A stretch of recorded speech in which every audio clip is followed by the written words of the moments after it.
મહેસાણામાં સ્થાનિક સંગ્રામનું પરિણામ પહેલા ભાજપનું એક્શન। મહેસાણા જિલ્લા ભાજપ પ્રમુખ ગિરીશ રાજકોરે કડક કાર્યવાહી કરી છે। પક્ષ વિરોધી પ્રવૃત્તિ કરી છે કેટલાક આગેવાનોએ। ભાજપના 5 આગેવાનો સસ્પેન્ડ। જિલ્લાના પૂર્વ ઉપપ્રમુખ જગદીશ પટેલ સસ્પેન્ડ। ઉનાવા એપીએમસીના director Suresh D Patel suspend. ખેરાલુના પૂર્વ મહામંત્રી દિનેશ ચૌધરી પણ સસ્પેન્ડ। કોંગ્રેસી ઉમેદવારી કરનાર અલ્પેશ પટેલ પણ સસ્પેન્ડ। તાલુકા પંચાયતના પૂર્વ પ્રમુખ પરેશ પટેલ પણ સસ્પેન્ડ કરી દેવામાં આવ્યા છે। 5 ભાજપના આગેવાનોને સસ્પેન્ડ કરી દેવાયા છે। ભાજપમાંથી બરતરફ કરી દેવાયા છે, હાકી કાઢવામાં આવ્યા છે ભાજપમાંથી। આપ જોઈ રહ્યા છો જેમાં જગદીશ પટેલ સસ્પેન્ડ। જિલ્લાના પૂર્વ ઉપપ્રમુખ છે Unava APMC director Suresh D Patel suspend. Kheralu પૂર્વ મહામંત્રી દિનેશ ચૌધરી સસ્પેન્ડ। કોંગ્રેસમાંથી ઉમેદવારી કરનાર અલ્પેશ પટેલ સસ્પેન્ડ। તાલુકા પંચાયતના પૂર્વ પ્રમુખ પરેશ પટેલ પણ સસ્પેન્ડ કરવામાં આવે છે। 5 પાટીદાર આગેવાનોને સસ્પેન્ડ કરવામાં આવ્યા છે।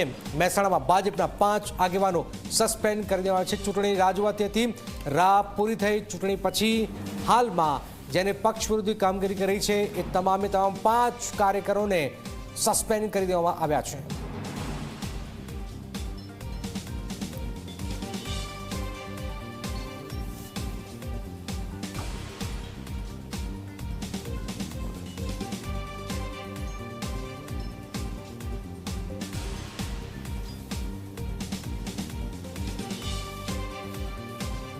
જિલ્લા ભાજપ પ્રમુખ ગિરીશ રાજગોર એ કાર્યવાહી કરી છે। ભાજપના 6 આગેવાનો નહીં પણ 5 આગેવાનો સસ્પેન્ડ કરવામાં આવ્યા છે। ઝી 24 કલાકે 6 વાત કરી હતી પણ હવે 5ને સસ્પેન્ડ કરવામાં આવ્યા છે, જેમાં જિલ્લાના પ્રમુખ નથી। જિલ્લાના આપ જુઓ કે જિલ્લાના પૂર્વ ઉપપ્રમુખ જગદીશ પટેલને સસ્પેન્ડ કર્યા છે। ગિરીશ રાજગોર। ગિરીશભાઈ, પરિણામ ચૂંટણી પૂરી થઈ ગઈ એટલે એક્શન લેવાયું છે, તમારે પહેલા એક્શન લેવા જેવું હતું કે ચૂંટણી રાહ જોવાતી હતી? અને એક્શન તો પહેલાથી લેવાઈ ગયા હતા, પણ ચૂંટણીની રાહ જોવાતી હતી।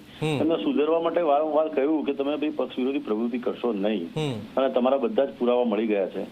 છતાં એ લોકો અંદર ખાને જાહેર બધું ચાલુ જ રાખ્યું। અને આમાંથી 2 લોકો તો એવા હતા કે જે પોતે ચૂંટણી લડતા હતા।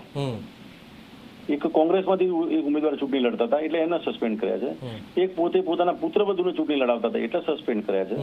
અને એક જે ઉપપ્રમુખ હતા જગદીશભાઈ, એમને છેલ્લા 1 અઠવાડિયાથી સતત સૂચનાઓ કીધા પછી, સમજાયા પછી પણ ચાલુ ને ચાલુ રહ્યા પક્ષ વિરોધી પ્રવૃત્તિમાં।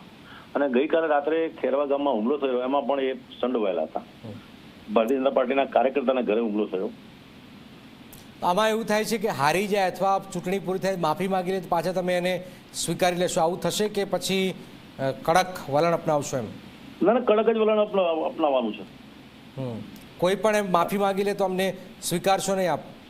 નહીં, પક્ષમાં માફી આપવાની વાત તો હોતી નથી, આપીએ છીએ, આપવાની થતી હોય છે, પણ નિર્દોષ હોય અને કોઈ ભૂલ થતી હોય તો બરાબર છે। પણ જયારે વારંવાર આવી ગુનાહિત પ્રવૃત્તિ કરે અને વારંવાર પક્ષનો શિસ્તનો ભંગ કરે અને કહેવા છતાં, સમજાવટ છતાં, મોટા લોકો સમજાવ્યા છતાં પણ ના કર્યા કરે। બિલકુલ બિલકુલ।